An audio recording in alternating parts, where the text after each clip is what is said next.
امام الانبیاء پریشانی کے عالم میں دکھ محسوس کر رہے ہیں، غم محسوس کر رہے ہیں اور نواسے کا خون اٹھا رہے ہیں۔ یہ حضور کا تشریف لانا اور خون شیشی میں جمع کر کے اپنے پاس رکھنا، اس سے بھی پتہ چلتا ہے کہ یہ شہادت بڑی اعلیٰ ہے، بڑی عظمت والی۔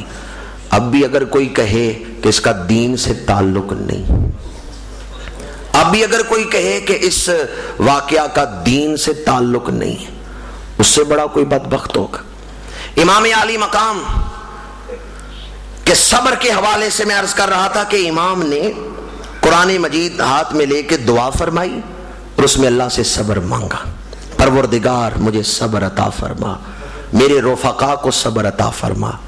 اس اثناء میں خیمے سے عورتوں کے رونے کی آواز آئی تو امام نے دعا مکمل کی اور قرآن مجید حضرت شہزادہ علی اکبر کو دیا اور فرمایا جاؤ جا کے خیمے میں بیویوں سے کہو کہ تم تو خاتون جنت کے پردے کی امین ہو، تم تو رسول اللہ کی اولاد میں سے ہو، تمہارے رونے کی آواز دشمنوں کے کانوں تک نہ پہنچے، تم پر مصیبتوں کے پہاڑ ٹوٹیں تو تمہارے رونے کی آواز دشمنوں کے کانوں تک نہ پہنچے۔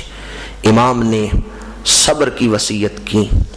اس کے بعد پورا لشکر پورے لشکر سے ٹکرایا ہے، جس میں حضرت مسلم بن اوسجہ شہید ہوئے، عبداللہ بن مسلم شہید ہوئے، عبداللہ بن وہب بن عبداللہ کلبی شہید ہوئے، امام کے خدام غلام شہید ہوئے، پھر آل جعفر، آل عقیل، آل ابو طالب شہید ہوئے، اور پھر امام کے اقربا جناب حضرت قاسم مجتبی، اونو محمد، ابو بکر عمر عثمان بن علی جو امام کے بھائی تھے، حضرت علی کے بیٹے تھے، میدان کربلا میں شہید ہوئے، اور پھر 30 سال کے جوان بھائی بھرپور شباب حضرت عباس علمدار، آپ نے جام شہادت نوش فرمایا۔ کسی ایک مقام پر بھی امام کے قدم لڑکھڑائے نہیں۔ بھائی کی لاش سامنے پڑی ہے، بھتیجوں اور بھانجوں کی لاشیں پڑی ہیں۔ ہمارے گھر ایک مرگ ہو جائے تو ہوش ٹھکانے نہیں رہتے، خیال نہیں رہتا کرنا کیا ہے، اس قدر غم طاری ہوتا ہے، اور ادھر نواسۂ رسول ہیں اور لاشیں کس کس کی پڑی ہوئی ہیں، بھائیوں کی، بھانجوں کی، بھتیجوں کی، اور پھر بھی کیا کہہ رہے ہیں، تسلیماً لامرک، انا رادم بما شئت، انا رادم بما شئت۔ پھر امام کے سامنے وہ لمحہ جاں گداز آیا ہے کہ 18 سال کا جوان بیٹا جب سواری سے گر رہا ہے تو پکارتے ہیں ادرکنی یا اباتا، ابا جان مجھے سنبھالیے۔ کوئی اندازہ کر سکتا ہے اس وقت امام کے غم کا عالم کیا ہوگا۔ علی اکبر جیسا جوان بیٹا جو اس وقت اپنے ظاہری حسن میں بھی یکتا تھے، سواری سے گر رہے ہیں اور امام کو پکار رہے ہیں۔ امام گئے تو اپنے بیٹے کو اٹھا کے سر گود میں رکھا، بیٹے کی آنکھوں میں آنسو آ گئے۔ امام نے فرمایا میرا بیٹا علی اکبر تو بڑی جرت والا ہے، بیٹا تو نے تو بڑے بڑے یزیدیوں کو واصل جہنم کیا ہے، تیری تلوار میں تو بڑی کاٹ تھی، تو نے تو حیدر کرار کے زور اور شمشیر زنی کے جوہر ان کی یاد تازہ کر دی ہے، پھر میرا بیٹا رو کیوں رہا ہے؟ عرض کی ابا جان اب آپ کی تنہائی کو یاد کر کے رو رہا ہوں، اب قافلے میں کوئی جوان ایسا نہیں رہ گیا جو آپ کے ساتھ کھڑا ہو کے دشمن کے سامنے کھڑا ہو کے لڑ سکے گا۔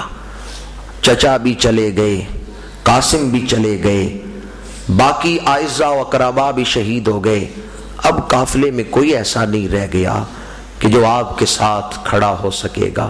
12-13 سال کے علی اوسط سید سجاد ہیں پر وہ تلوار نہیں اٹھا سکتے۔